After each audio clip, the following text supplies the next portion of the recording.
Adjust your set. I'm Terry Jones, and I'm King Lear. I'm Eric Idle, and I'm Edmund. I'm Michael Palin, and I'm Cordelia. And I'm David Jason, and I am the King of France.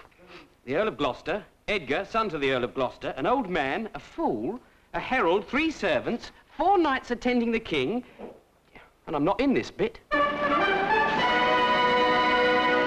Good, my liege. Peace, Kent. Come not between the dragon and his wrath. Then poor Cordelia, but yet not so, since I am sure my love's more ponderous than my tongue. Royal Lear. Call France, who stirs. Call Burgundy, Cornwall, and Albany. The barbarous Scythian, or he who makes his generation messes to gorge his appetite. But soft, I'm Denise Coffey. What are these strange demented shapes whirling before my leering eyes upon this silvered screen? Fair friends, I cannot face this foolish flannel. There must be something better on the other channel.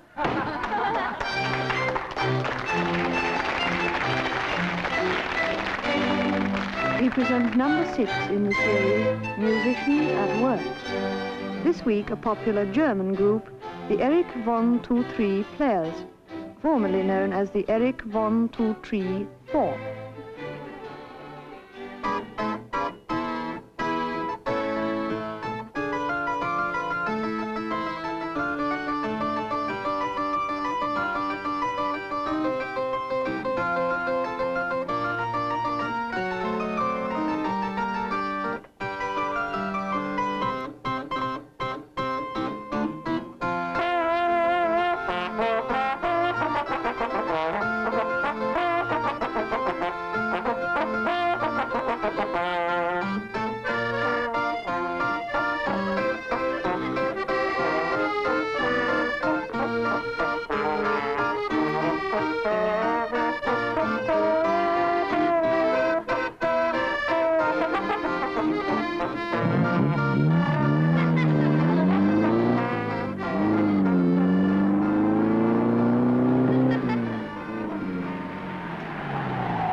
Morning, sir. Morning. Could I have a dozen eggs, please? Yeah. 2 pounds of stewing steak, half a pound of tomatoes, 3 pounds of potatoes, a lettuce, a tin of peas, and a packet of cornflakes, please. Yes, sir, certainly, sir. Thank you. There we are. What's that? A tin of shoe polish. I didn't ask for a tin of shoe polish. Oh, sorry, sir. No, sorry, It's sir. quite all right. Well? Oh, a dozen eggs, 2 pounds of stewing steak, a half a pound of tomatoes, 3 pounds of potatoes, a lettuce, a tin of peas, and a packet of cornflakes, please.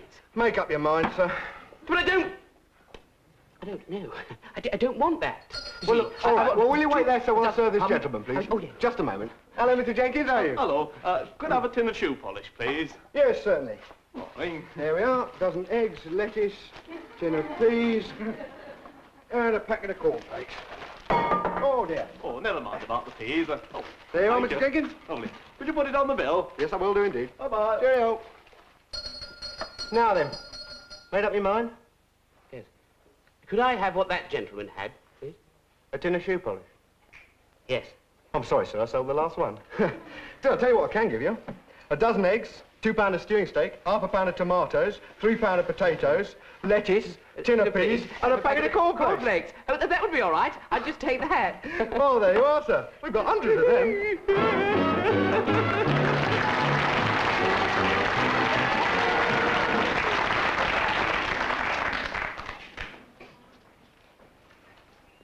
Good morning, schools. Have you got the special scientific apparatus ready for our science lesson? It consists of a pencil.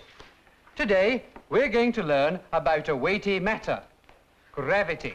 So let's get right on with our experiment. Pick up the pencil in your right hand, though if you're left-handed or suffer some disability, one of the others will do just as well. You'll find it best to hold your pencil between the fingers.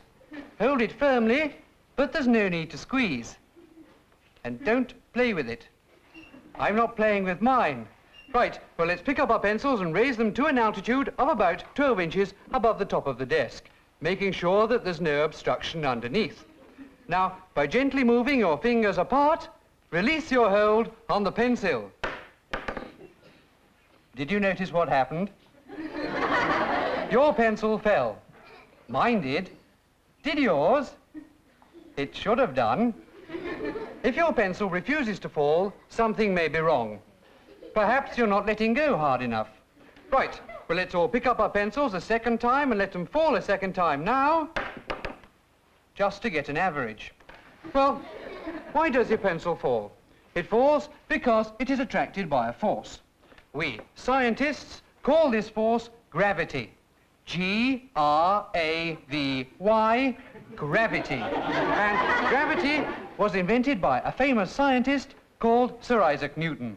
Well, that was 300 years ago now, so he'll be dead. But remember, if you do ever forget what gravity is, just pick up your pencil and let it drop. Goodbye.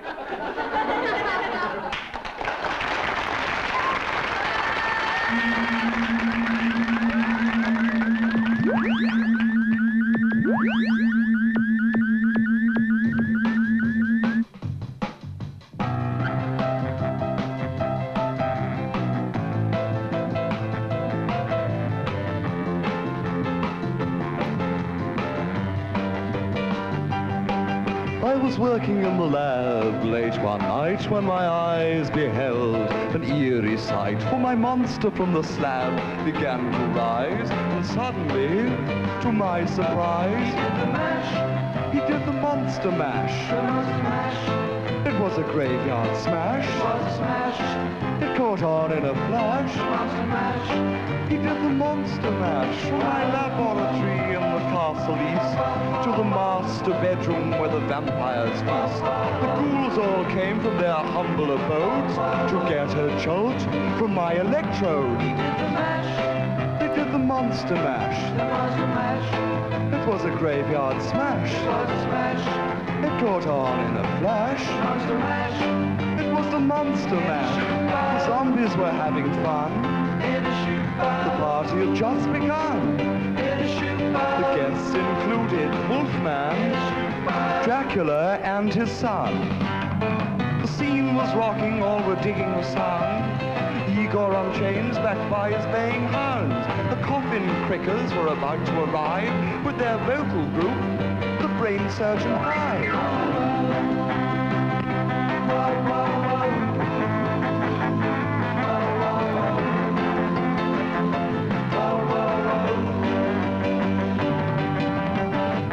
Ladies and gentlemen, the point in the program that's going to give me great personal pleasure, I'm going to introduce you to the electric spoons. You'll notice that the Brainiac device is already in place, and the professor is introducing the special magneto bulb into the oral stricture, and yes, the maximum voltage is up, and in a few moments the countdown is going to begin. The special rubber gloves are inserted, and the spoons are in place. The professor's confident, he's dribbling, and the countdown begins now.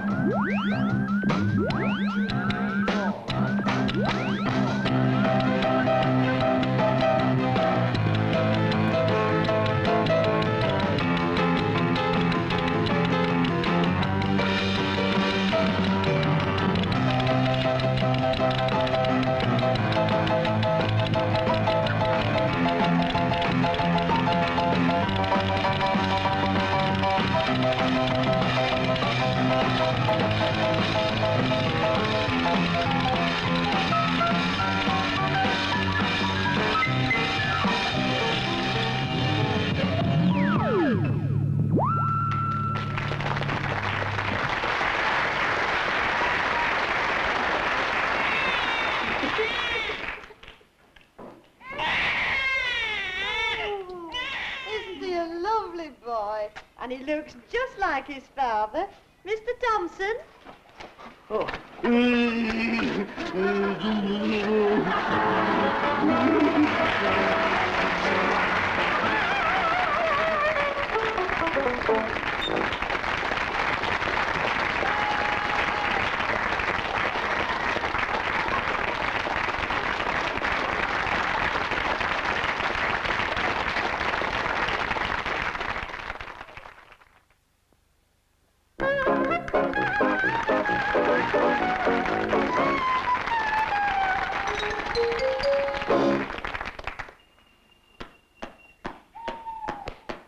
Oh, who goes there? Friend or foe?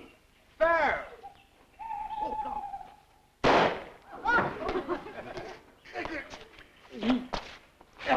Well done, Foster. Just testing.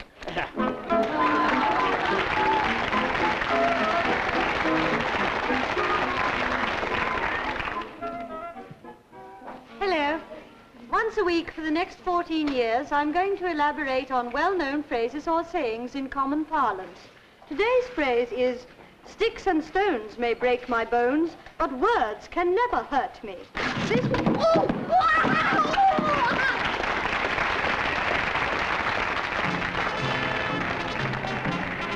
In the unceasing war against crime, Scotland Yard uses many devices, and one of these is known as the stool pigeon. The stool pigeon is a dedicated plainclothes policeman who, cleverly disguised, infiltrates the very heart of the criminal underworld by posing as another member of the gang. He is on his own. The stool pigeon must live by his wits. Right. Now look, we'll just go over the plans, okay? Hello, hello, hello. Evening all. Is this Sparker Nifting's pad? Yeah, I'm Sparker Nifter. What do you want? I'm the new gang member, P.C. Walters. P.C. Walters? Peter Charles Walters. Blimey, for a minute I thought he was a copper. Oh, no, sir. Who sent you? The boss sent me. Ah, right. Well, you better come and sit down, because we're just going over the plans. Right, sir. Now.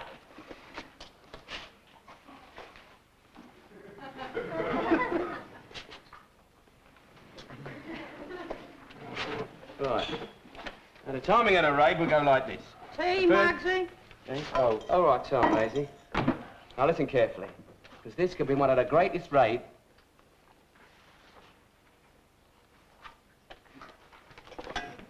It's one of the greatest raids ever planned. Right?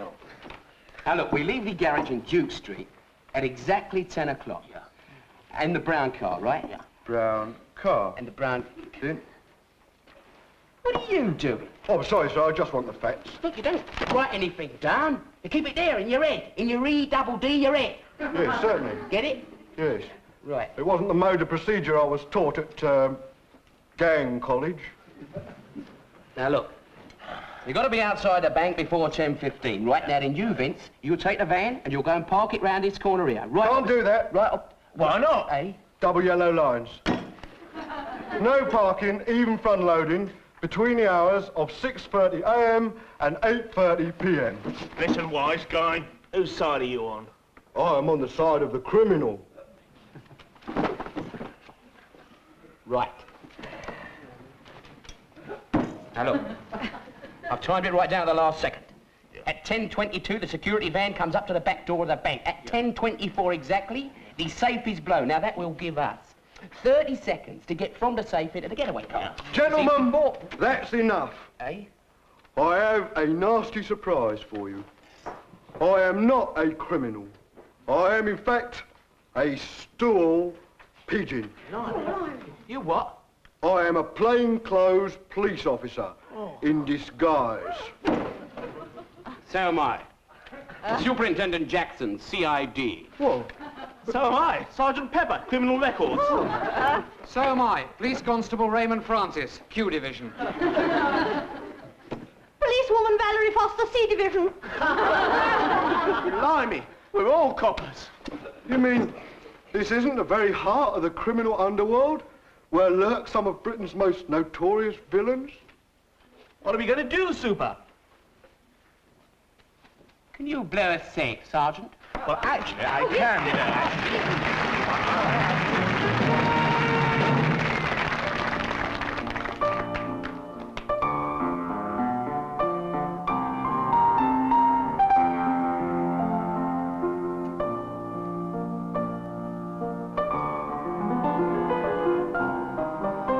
life's like that, isn't it? I mean, only the other day I was sauntering in the West End when suddenly I was set upon by hordes of fans and admirers who wanted to touch my clothes. Wildly I sought for sanctuary, and I found myself in the darkness of a cinema. Normally, of course, I wouldn't be in there, but that day I saw something rather special, something that really moved me. I want to share this experience with you. It was the sound of music.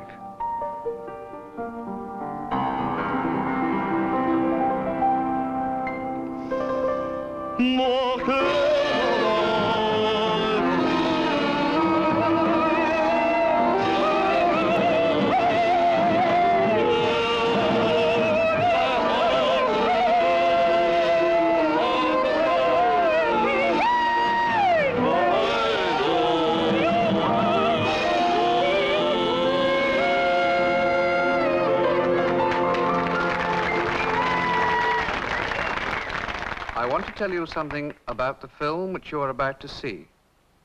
Tonight, we're going to show you one of the most extraordinary sights ever seen on television screens. Oh. Switch it off. Switch it off.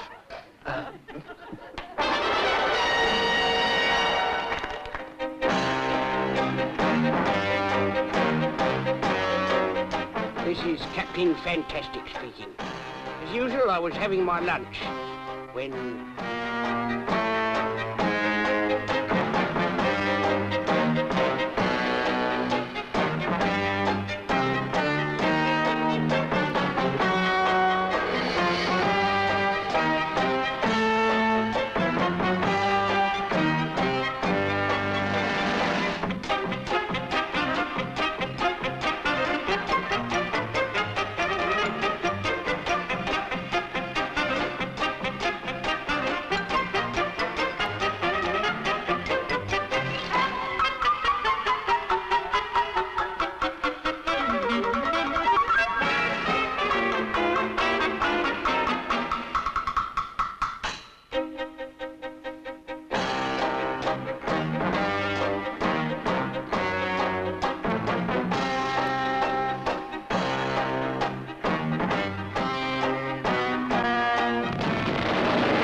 instinct told me that something was wrong. My first job was to contact base.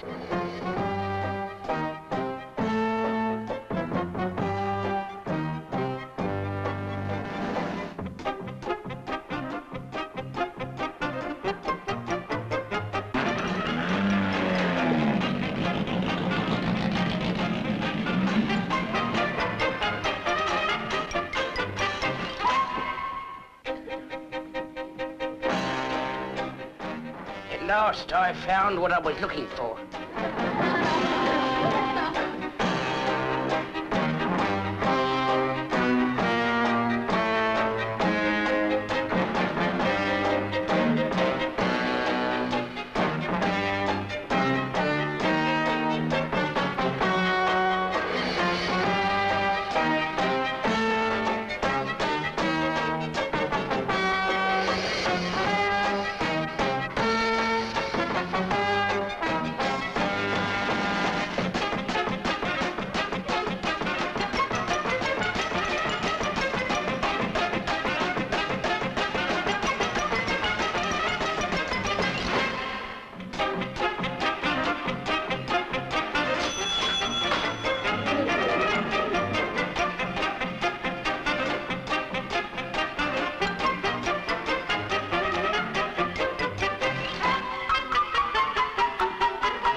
Who is the mysterious tree? Who was in the exploding lunchbox? Who was the first man to drink the channel? Will Captain Fantastic survive the horrors of the boating pond? See next week's exciting adventure, or don't, as the case may be.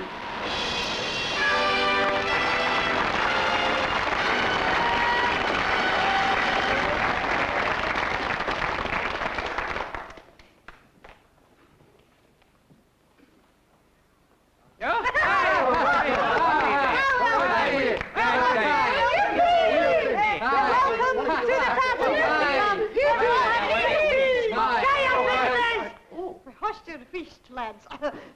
I would like to introduce you now to a very talented duo, the wee McGeordie Bandy. And here he is, the man himself, Robbie Band. Well, thank you very much. Well, we'd like to sing you a wee old Scottish croftish folk ballad, which is entitled Get Your Kilt On the Right Way Round, Johnny, or Will You Stop Your Tickling Jock? Right, okay. Oh, that's your wee news. Oh, wee McFarlane was a dolly from the west of Hill. You need keep taking brie with Steely and with Teagley. Hey McFarlane, whack McFarlane, fold it all. Hey McFarlane, Lily's in the club, yeah. There was a sticking Linden tune, the wife's not sticking. The wife's not sticking any old tune. You couldn't have beat McFarlane. Hey McFarlane, whack McFarlane, fold it all. Hey McFarlane, Grand's gone trembling roll. Well, McFarlane was the clown was free and true. He tickled his mother and he tickled his feather and he tickled his wee and coo. Hey McFarlane, whack McFarlane, fold it all. Hey McFarlane, Farland's on the seal. Hey McFarlane, whack McFarlane, fold it all. Hey McFarlane, up your ass, hey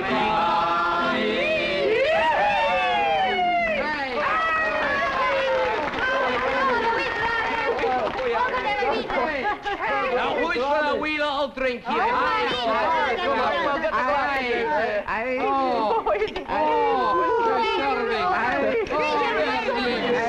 Come on then,